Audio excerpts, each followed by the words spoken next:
जय माता दी। सत्य संग में मैं शिवांग सत्यगुप्ता अर्थ न्यूज़ स्टूडियोज़ में कोशिश करूँगा कुछ चीज़ों को क्लियर करने की रिलेटेड टू जो आंदोलन चल रहे हैं जे भारत में, और उसके साथ साथ में जो एक नैरेटिव बनाने की कोशिश की जा रही है। कोशिश तो नहीं कह सकते, पूरा मकसद एक एम लेके चला जा रहा है कि ऐसा नैरेटिव बनाया जाए जिसमें आम लोगों में एक डर और परेशानी का माहौल बने। ऐसी चीज़ें दिखाने की कोशिश की जा रही हैं जो चीज़ें एक्चुअल में नॉर्मल हैं, लेकिन उसको हाईलाइट करके बताया जा रहा है। मैं शुरुआत करूंगा, मैं कुछ वीडियो चैनल्स देख रहा था। काव्या करके एक यूट्यूबर है, उनके चैनल पे वो बड़ा जो मशहूर है बॉम्बे का, जिसको हम बोलते हैं धोबी घाट, वहाँ पे जाती हैं। वहाँ पे जाके जो वहाँ पे पूरी कम्युनिटी रहती है, वहाँ पे उन पे वीडियोस बनाई जाती हैं और बताया जाता है कि वो देखें कैसे हालात में रहते हैं। इसके दोनों ही आस्पेक्ट्स हैं। एक आस्पेक्ट है कि उनकी चीज़ों को इम्प्रूव किया जाए, दूसरा आस्पेक्ट है उसको कनेक्ट कर देना कि वो जो कर रहे हैं वो अच्छा नहीं कर रहे हैं, वो नहीं करना है। तो ये जो अप्रोच मैं देख पा रहा हूँ ना, सिस्टम के अंदर डाली जाती है कि अगर कोई इंसान अपनी आप को स्टेबल रखने के लिए एक प्रोफेशन को फॉलो कर रहा है, और उसी वीडियो में वो दिखाया जाता है कि बड़े अच्छे तरीके से मशीनें लगी हुई हैं और वो लोग अपने गांव से उठ के, अपने जहाँ पे वो रहते थे वहाँ से उठ के शहर की तरफ आए और वहाँ पे वो अपना काम कर रहे हैं और उनको वहाँ से फैसिलिटी मिल रही है। उसके ऊपर जो कमेंट है वो कमेंट कर सकते हैं वो लोग जो वहाँ पे फैसिलिटी लेने आए हैं। बॉम्बे म्यूनसिपैलिटी वहाँ से उनसे चार्जेस ले रही है, 300 रुपया ले रही है, पर डेस्क का ले रही है, वो डिटेल्स हैं। मेरा ऑब्जर्वेशन ये था कि इसमें वो अपने आप को सिस्टम का पार्ट बना रहे हैं। उनके ब्रेन में उनको जो अपॉर्चुनिटी मिली उसके अकॉर्डिंगली उनको कपड़े धोना, तैयार करना एक प्रोफेशन लगता है, और एक अच्छी कम्युनिटी उसके साथ अपने आप को अलाइन करके अपना गुजारा कर रही है, स्टेबल है, काम कर रही है। इसमें एक थर्ड आदमी इंटरफेयर करके उनको एक्साइट करे कि ये शायद काम गलत है, इसके अलावा कुछ और करना चाहिए। ये सोच जो है ना, ये सोच कहीं ना कहीं पे एक सीरियस प्रॉब्लम क्रिएट करेगी, जो कर चुकी है ऑलरेडी, जिसके वजह से फैमिलीज़ में डिस्टर्बेंस है, समाज में डिस्टर्बेंस है कि जजमेंट्स देनी कि कौन सा काम कम है, कौन सा अच्छा है। हर एक आदमी का, हर एक इंसान का, हर एक करेक्टर का एक अपना एक लिमिट है, एक अपनी जुडिक्शन है। वो अपना बेस्ट करे जिसमें उसको कॉन्फिडेंस बढ़े। वहीं पे उस इंटरव्यू में बोला जाता है कि जो एक अच्छे से जो धोबी हैं वो बोलती हैं कि ये भी इतना आसान काम नहीं है, इसके लिए भी गुरु बनाना पड़ता है, इसके लिए भी गाइडेंस लेनी पड़ती है। फिर जाके समझ आती है कि आपने कपड़े कैसे धोने हैं, कैसे वो कपड़े उन लोगों तक पहुंचाने हैं जो उन्होंने भेजे धोने के लिए। पूरा एक सिस्टम बना हुआ है। उसमें जो इम्प्रूवमेंट की ज़रूरत है that is a different thing, but उसको डिमीन करना, उसको छोटा कहना और फिर ये कहना कि देखें ये भारत की जो व्यवस्था है उसमें एक चोट है। बड़ा दुख लगता है ये देख के कि कुछ लोग जो हैं वो अपनी सोचों को थोपते हैं सिस्टम के ऊपर। सिस्टम में हर एक कैडर है, हर एक प्रोसेस है, हर एक की काबिलियत है। एक तरफ ये लोग जो हैं ये हाईलाइट करते हैं कि लोग कमज़ोर हैं, दूसरी तरफ ये कहते हैं कि जिसने 10 लाख लोगों में से एक बंदे ने काबिलियत के ऊपर सीट निकाली वो बड़ा अच्छा आदमी है। भाई सारे इंपॉर्टेंट है। हमें एक इकोसिस्टम के अंदर एक फूड चेन का भी एक पूरा प्रोसेस है। हर एक में कि ईश्वर की कृपा से हर एक प्रोसेस का एक अपना एक इम्पोर्टेंस है। तो मुझे लगा कि मैं इसके बारे में ज़रूर बात करूं कि अगर कोई धोबी घाट पे धोबी का काम कर रहा है, उसकी एक फैमिली है और वो काम कर पा रहा है, एक्सप्लॉइटेशन नहीं होनी चाहिए वहाँ पे, that is to be understood. But उसके काम को डिमीन करना, उसको इस तरीके से प्रोजेक्ट करना कि कोई बंदा अगर उस वीडियो को देखे तो बोले पहला काम क्या करूँ, मैं धोबी का काम बंद कर दूँ करना। तो क्या हमें समाज में कपड़े धोने वाले लोग नहीं चाहिए? उनका प्रोफेशन है। क्या हमें समाज में सब्ज़ी बनाने से लेके, सब्ज़ी उगाने से लेके हमारे घर तक पहुंचाने वाले लोग नहीं चाहिए? उनको उनको इज्जत देनी है हमें, उनको इक्वल राइट्स देने हैं हमें, उनको डिप्राइव नहीं रखना है, बट उनके काम को ये महसूस कराना कि ये काम शायद ये मजबूरी में कर रहे हैं, ये करना नहीं चाहते। ये तो गलत है ना। हर काम की इज्जत होती है, अपने कर्म में स्थिर रहना इज्जत है। और ये वो लोग हैं जो लोग एक होलिस्टिक व्यू नहीं देखते समाज का। जैसे अगर हम क्लास में होते हैं, मैं ये बात पेरेंट्स को भी एड्रेस करना चाहूँगा, अगर कोई सुनेगा, हर एक इंसान अपने करेक्टर्स के साथ दुनिया में आता है, फिर उसको एक्सपोजर होता है, आप उसको ट्रांसफॉर्म उतना ही कर सकते हो जितना वो हो सकता है। हम क्यों किसी इंसान को एक रेस में डालने की कोशिश करते हैं जिसमें वो कंफर्टेबल ही नहीं है? हम क्यों हर एक बच्चे को मैथ पढ़ाने को, फिर उधर एक बच्ची को बोला जाता है आप क्या बनना चाहते हो, कहती है डॉक्टर। फिर उसको सवाल पूछा जाता है कि भारत क्या है, उसको पता ही नहीं है। अब एक इंसान है जिसको 10 साल से कपड़े धो के, 10 साल उसने खाना खाया कपड़े धो के, उसने कपड़े भी पहने हैं, रात को सोया भी है, सुबह उठा भी है, अपने लाइवलीहुड को गुजारा भी किया, लेकिन वो 9 तक पढ़ा है। वो क्योंकि जो पढ़ाई हम करा रहे हैं उसमें किसी इंसान को ऐसी ट्रेनिंग नहीं दी जा रही ना कि अगर वो अपने गुजारा करने के लिए, अपने आप को स्टेबल करने के लिए, उसको आसान लगता है कि यार मेरे से नहीं मैथ सीख पा रहा हूँ, मुझे साइंस इस तरीके से पढ़ के आगे नहीं, वो इतनी साइंस सीख पा रहा है कि डिटर्जेंट पड़ता है, गर्म पानी होता है, कॉटन के कपड़े को कैसे हैंडल करना है, उसकी कॉमन सेंस उतनी है। बट उसका फार्मूला कैसे बनता है, घर में कैसे बनाया जाएगा डिटर्जेंट पाउडर, वो चीज़ उसको नहीं सीखनी है। तो ज़बरदस्ती क्यों सिखाएं उसको ये ज़बरदस्ती क्यों सिखाएं कि ये एक पैरामीटर है, इधर तुम आ जाओ तो वो तुम ठीक काम कर रहे हो। दूसरा मैंने जो ऑब्ज़र्व किया वो ये किया, इन्हीं किस्म के लोगों ने एक नेगेटिविटी फैलाई।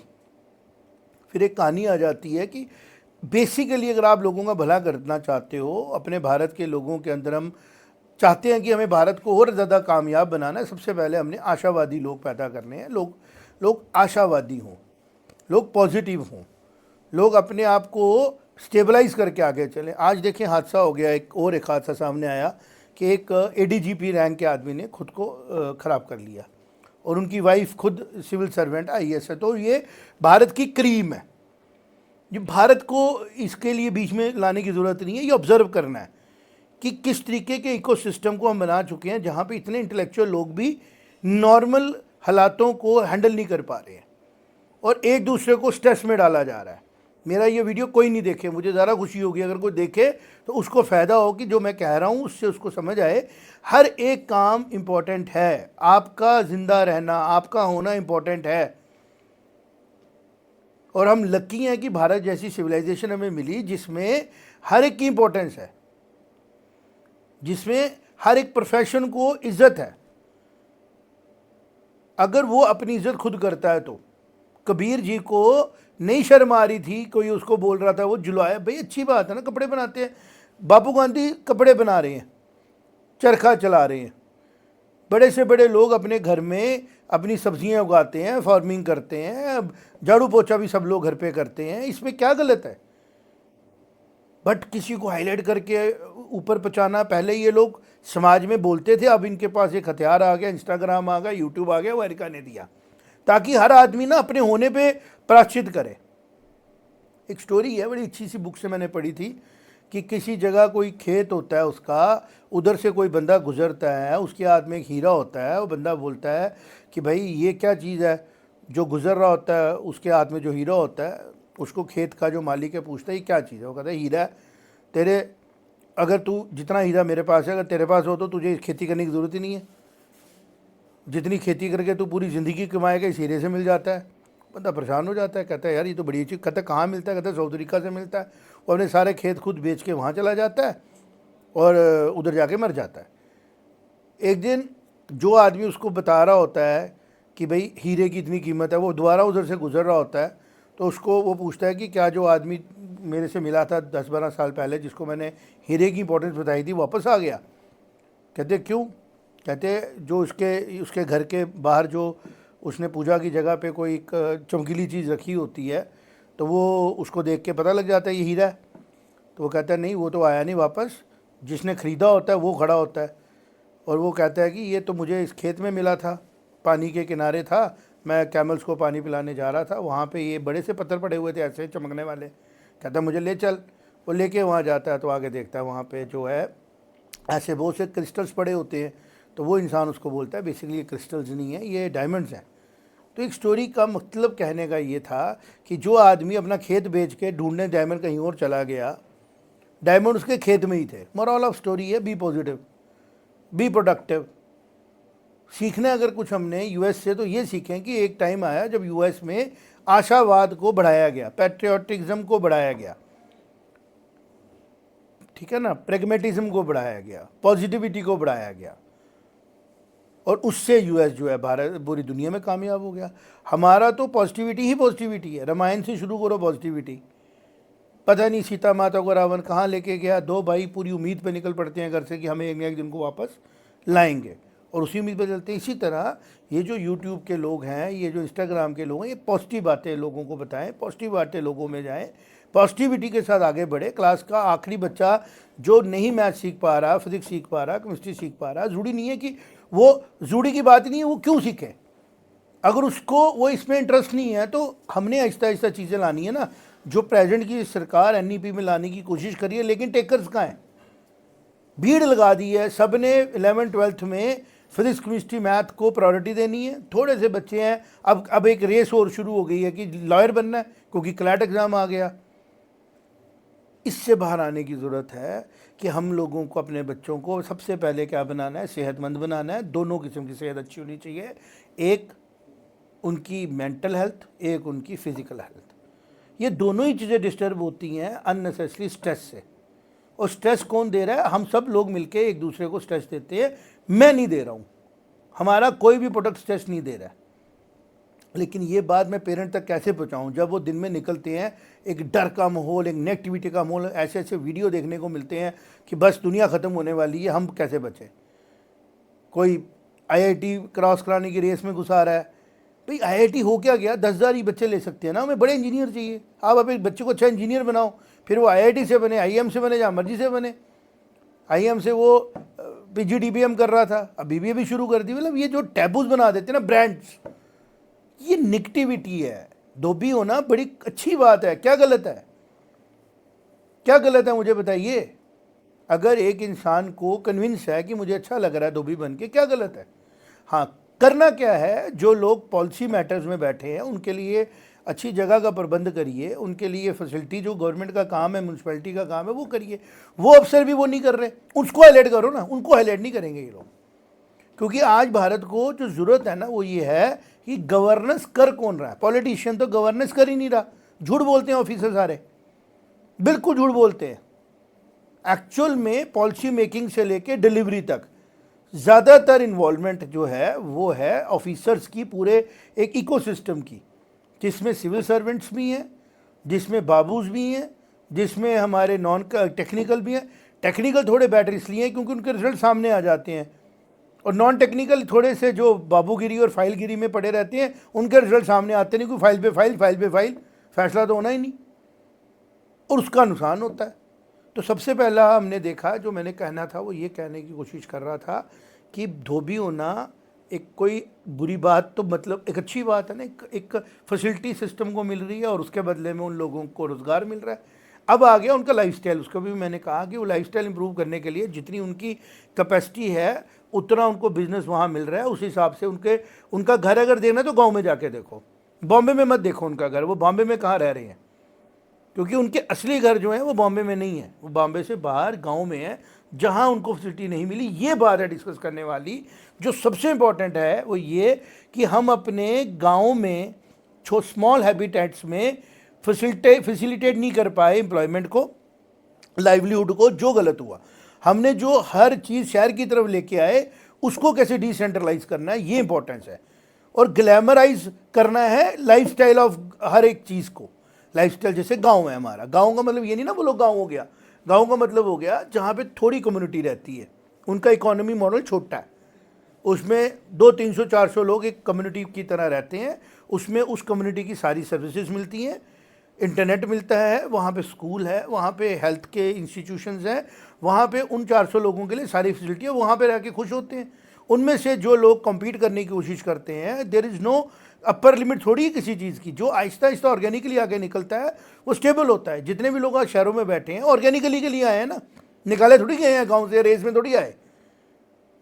सचिन तेंदुलकर के फादर ने सचिन तेंदुलकर को कोई पुश थोड़ी किया कि तू सचिन तेंदुलकर बना, उन्होंने पूछा भी नहीं होगा। उसके बड़े भाई बोलते थे खेला कर, वो खेलता था, खेलते खेलते बड़ा प्लेयर बन गया। आज तो फैसिलिटी की तो एक लिमिटलेस अवेलेबिलिटी है ना भारत में, लेकिन जो पेसिमिस्टिक लोग हैं ना वो बोलेंगे नहीं नहीं नहीं, उसके फादर ने सुबह से लेकर शाम तक सचिन तेंदुलकर सिर पे खड़े रहना, तब जाके वो बनेगा। ऐसे प्लेयर जो बनते हैं ना वो परफॉर्म नहीं करते हैं। सुनील गावस्कर साहब का बेटा नहीं परफॉर्म कर पाया। ये अपनी अपनी चॉइस होती है, इसलिए हमें हर एक, महात्मा गांधी के बच्चे थोड़ी महात्मा गांधी जितने ग्रेट हो पाए, राम के बच्चे लव कुश थोड़ी उतने ग्रेट हो पाए। ये अपनी अपनी चॉइस होती है, ये अपनी अपनी कैपेसिटी होती है। हमें हर आदमी को इक्वली प्यार करना है, जो हमारा बेसिक बिहेवियर होना चाहिए, मान सम्मान देना है। जब वो धोबी आपके घर पे कपड़े देने हैं उसको मान देना है, उसको डिमीन नहीं करना है। ये आप कर सकते हैं, इसके लिए बात करिए। ऑनर तो सबका बराबर है ना, प्रोफेशन अलग अलग है और उस प्रोफेशन की नीड अलग अलग है। जितना जितना हमारा काम ब्रेनी होता जाएगा उतनी उतनी हमारी फिजिकल नीड कम होती जाएगी।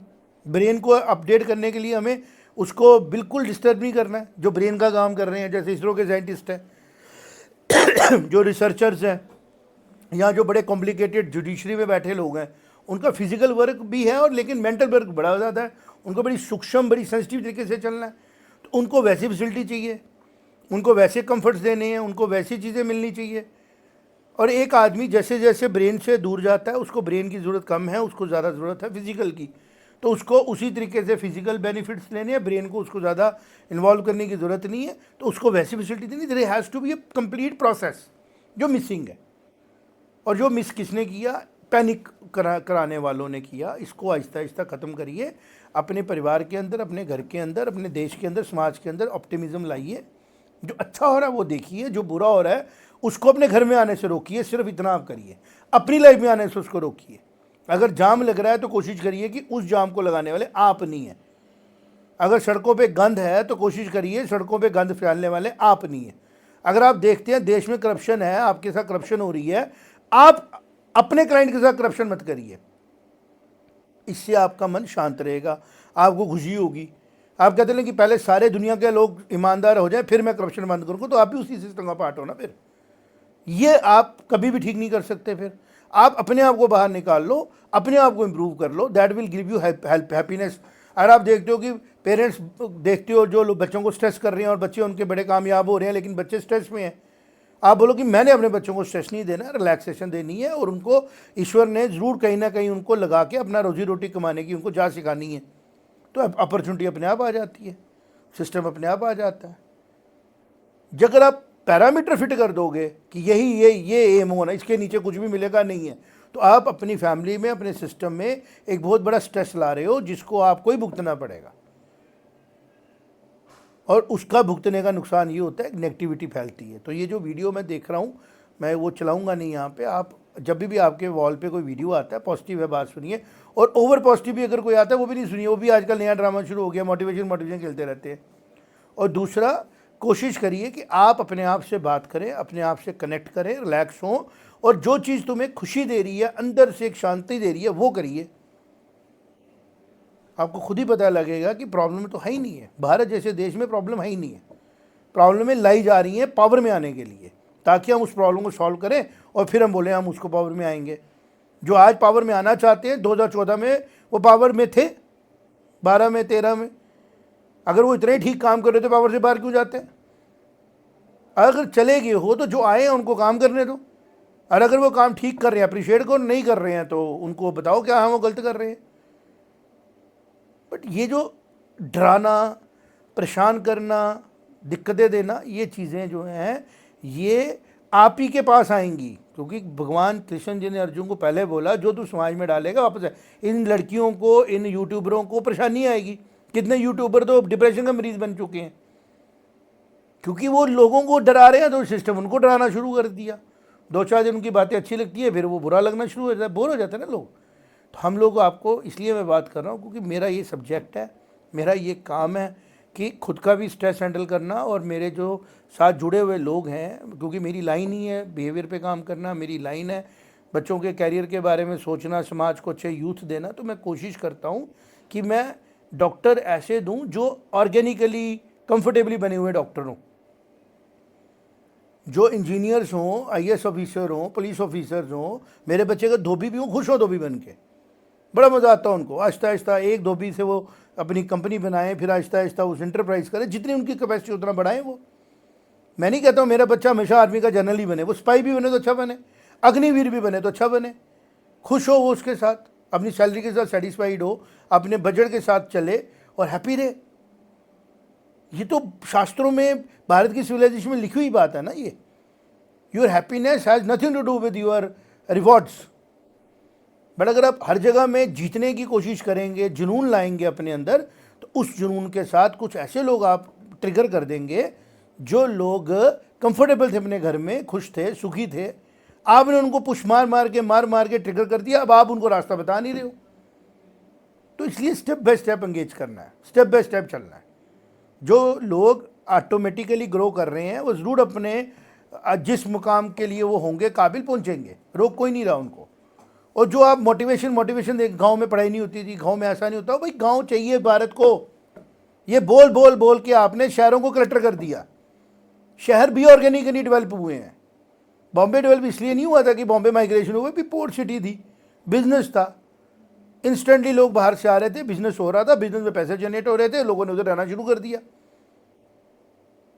हर गांव ने ग्रो करना है, हर शहर ने ग्रो करना है, हर बस्ती ने ग्रो करना है, तो कंजेशनिंग नहीं होगी। आप एक बस्ती खाली कर दोगे और एक बस्ती को भर दोगे क्योंकि आपने उसकी मार्केटिंग कर दी, ऐसा हो नहीं ना रहा। तो जो मैंने देखा वो ये देखा कि स्लम्स को एक पावर में आने का एक बनाने की कोशिश करें कि स्लम को अब आप as a tool to politics use करो। स्लम आहिस्ता आहिस्ता, स्लम को स्लम बोलना ही नहीं है, अनऑर्गेनाइज सेक्टर में आगे। अब अगर स्लम को ठीक करने के लिए भारत सरकार की तरफ से कोई कॉरपोरेशन लाते हैं, फिर एक और यही लोग खड़े हो जाएंगे, देखो जी इनको घर से बाहर निकाल रहे हैं। 10 दिन पहले आप वीडियो बना रहे थे कि यहाँ पे फैसिलिटी नहीं है, 10 दिन के बाद जब फैसिलिटी मिलने लगेगी, ये भी देखो जी घर से बाहर निकाल रहे हैं। ये लोगों को पकड़ना ज़रूरी है। ये जो कंफ्यूज लोग हैं ना, इनको पकड़ के संभालना ज़रूरी है, क्योंकि ये ना तो पूरी तरह किसी को इस साइड जाने देते हैं ना उधर जाने देते हैं, ये खुद ही क्लियर नहीं होते हैं। राहुल गांधी जी के पास 2 बार टाइम था प्राइम मिनिस्टर बनने का, कम से कम कैबिनेट मंत्री तो बन ही सकते थे। 2012 तक, 2002 से लेके 10 साल में राहुल गांधी जी प्राइम मिनिस्टर नहीं बनते, मनमोहन सिंह जी को उतार के कम से कम एक कैबिनेट रैंक तो ले लेते। उनको समझ आती कि किस तरीके से देश को आगे लेके लिया जाता है। नहीं किया। ना पूरी तरह क्लियर है मैंने प्राइम मिनिस्टर बनना है, ना पूरी तरह क्लियर है मैंने पॉलिटिक्स छोड़नी है, इसलिए कन्फ्यूजन है। इसी तरह जो लोग भी काम कर रहे हैं वो खुद भी कन्फ्यूज है। दूसरा, मैं आपसे बात कर रहा हूँ, कोई कन्फ्यूजन नहीं है। मैं ये कहने की कोशिश कर रहा हूँ कि पॉजिटिव बनिए, पॉजिटिव वीडियोस को देखिए, पॉजिटिव कहानियाँ सुनिए, पॉजिटिव स्टोरियाँ करिए। अगर आपसे जितना परफॉर्म हो पा रहा है अपनी लाइफ में, उससे में खुश रहिए। अगर आपको पूरे दिन मेहनत करके अपनी मेहनत के बदले में आपकी काबिलियत के हिसाब से जो मिलता है, सामने वाला डिसाइड करता है ना आपकी काबिलियत कितनी है। 100 रुपया मिलता है तो 100 रुपये में अपना बजट बनाइए। 200 मिलता है, 200 में बजट बनाइए। खर्चना तो आपके हाथ में था ना। और अगर आपको लगता है कि मेरी सेहत खराब हो गई, मैं बीमार हूं, तो देखिए भारत सरकार ने आपके लिए क्या प्रोविजन रखा है। आपका कार्ड होगा, जम्मू कश्मीर में तो आयुष्मान कार्ड होगा, 5 रुपये 10 रुपये में हॉस्पिटल में आपको एडमिट किया जाता है। अब सारे लोग यहाँ से उठ के बोलेंगे मैं दिल्ली में जाऊँगा, उधर ओवर करोड़ करूँगा। कितना बड़ा इंफ्रास्ट्रक्चर है एजुकेशन का। मैं तो एजुकेशन की अगर बात करूँ तो कोई बच्चा रह नहीं सकता स्कूल के बगैर। 14 लाख स्कूल है, अनगिनत टीचर है, लेकिन वो टीचर कौन है जो टीचर बने नौकरी लेने के लिए। उनको तनख्वाह मिलने के बाद भी उनको सेटिस्फेक्शन नहीं होती, क्योंकि सामने वाले को देखते हैं वो, और सामने वाला ग्लैमराइज करता है, वो बड़ी बड़ी बातें सुनाता है, वो डिस्टर्ब करता है। वो तो करेगा, आप रुक जाइए डिस्टर्ब होने से, पहले आमदन आने दीजिए, फिर खर्चा करिए, फिर जाके आप फील करेंगे कि स्ट्रेस नहीं हो रहा है।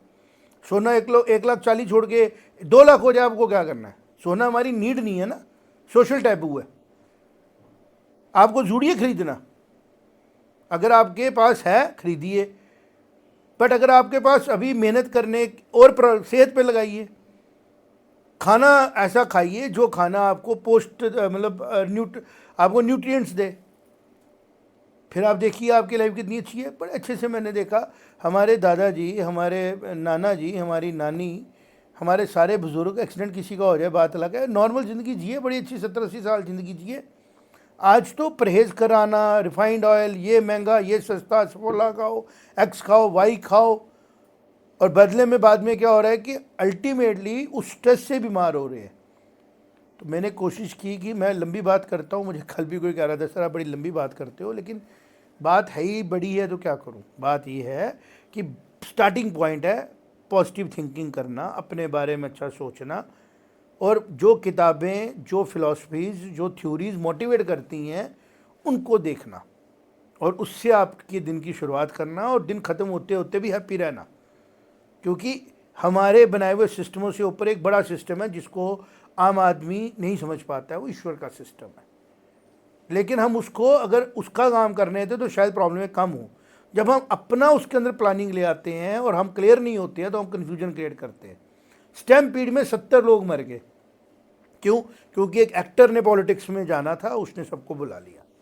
भाई एक इंसान खुद से पूछगा भाई पॉलिटिक्स में जा नहीं जा मुझे क्या फ़र्क पड़ता है, मैं अपने आराम से बैठूंगा, और मुझे तो मोबाइल में दिख जाता है, मुझे लाइव देख के तेरे को करना क्या है। मोटिवेट किया गया होगा, एक दूसरे को देखा गया होगा, चल पड़े सारे एक ही भीड़ में। इसके ऊपर हम सब लोगों को मिलके बात करनी है, इसके ऊपर डिस्कशनें करनी है। और बार बार हम गवर्नमेंट करते रहते हैं। गवर्नमेंट बड़ा छोटा सा पार्ट है, इंटरफेयरिंग है गवर्नमेंट। उल्टा जितना आप गवर्नमेंट को बोलोगे आपके पर्सनल लाइफ में इंटरफेयर ज़्यादा होगी। ये आपके डिसीजन है, आपने फैसले लेने हैं। हर चीज़ के लिए आप दूसरों पे डिपेंड थोड़ी हो जाओगे। और ये जो कहा जाता है ना दूसरों पे डिपेंड हो जाओ, ये कहा जाता है आपका वोट लेने के लिए, ताकि वाकई में आप कमज़ोर हो जाओ। अगली बार आपके पास कोई आए कि मैं तुझे एम्प्लॉयमेंट दूंगा, मुझे वोट दो, कहना मुझे नहीं ज़रूरत है, मैं मेहनत करके ले लूँगा, तुम मुझे बताओ देश के लिए क्या करोगे। मैं आपको जी मुफ्त में चावल दूंगा, कहना वो भी मैं कमा लूँगा, मुझे बताओ देश के लिए क्या करोगे। फिर वो लोग उस तरह प्रायोरिटी करेंगे, फिर उनको पता लगेगा हमारा काम क्या है। और जो ऑफिसर्स कुर्सियों पे बैठे हैं उनको ये बताना है कि आपने चॉइस की थी कि आपकी फ़िक्स इनकम हो, उस तरीके से आप चलें। अगर आप क्रिएटिव होना चाहते हैं रिटायरमेंट के बाद आप करें क्रिएटिव काम, लेकिन आप अपनी पोजीशन को मिसयूज़ नहीं ना करें। जो ईश्वर ने आपको, जो सिस्टम ने आपको पावरफुल बनाया, आप चीज़ें डिले करें, आप चीज़ों को डिलीवरी डिले कर दें, आप चीज़ों को कॉम्प्लेक्स कर दें ताकि आम लोगों को प्रॉब्लम हो। वो ऑफिसर्स को सुधारना। तो इस टाइम जो बड़ी इंपॉर्टेंट चीज़ है ना, वो आप सबसे पहले स्टेबल हो जाएं। आपसे मेरा मतलब है जो लोग भी इस वीडियो को देखें वो पहले भी स्टेबल होंगे और स्टेबल हो जाएं। नेगेटिविटी को अपने से दूर रखें। और अगर कोई चीज़ है अभी जिसके ऊपर काम करने की ज़रूरत है, वो है एग्जिस्टिंग गवर्नमेंट का जो मॉडल है, जिसमें ऑफिसर हद से ज़्यादा सिक्योर हो चुका है। गवर्नमेंट एम्प्लॉई छोटा भी और बड़ा भी, उसके ऊपर काम करने की ज़रूरत है। किस तरीके से वो पब्लिक ऑडिट्स में आए, और पब्लिक ऑडिट स्टार्ट करने से पहले पब्लिक अवेयर की जाए कि जो पब्लिक का ऑडिट करे, पब्लिक ऑडिट करे, वो मेंटली फिजिकली प्रिपेयर्ड हो। अगर 70 लोग वहाँ पहुँचेंगे बाद में लोग स्टैम्पीड में हम तो जाएंगे, स्टैम्पीड नहीं होनी चाहिए, कैसे नहीं होगी? वो तो होगी। आपने डिसीजन लेना है कि कितना वहाँ पे, और ये ऑफिसर्स का काम है अमल वो करेंगे कि नहीं करेंगे। तो ये सारी चीज़ें जो हैं ये सारी मिलके एक सोल्यूशन की तरफ बढ़ने की बात है। अगर हम आशावादी होंगे, अगर हम प्रोग्रेसिव सोचेंगे, पॉजिटिव सोचेंगे, तो पहली विक्ट्री हमारी हो गई। और अगर हम नेगेटिव थिंकिंग करेंगे, अगर हम डरेंगे, अगर हम फेयर्ड होंगे, अगर हम लोग पेसिमिज्म के साथ क्रिटिक्स भी बन जाएंगे, तो पहला स्टेप है टूवर्ड्स अवर दुख, towards our sorrows, towards our pains. तो डिसाइड आपने करना है कि पहला स्टेप आपने प्रोग्रेस की तरफ लेना है पॉजिटिविटी के साथ, या आपने फेयर के साथ, डर के साथ, नेगेटिविटी की तरफ जाना है। चॉइस आपकी है, लाइफ आपकी है।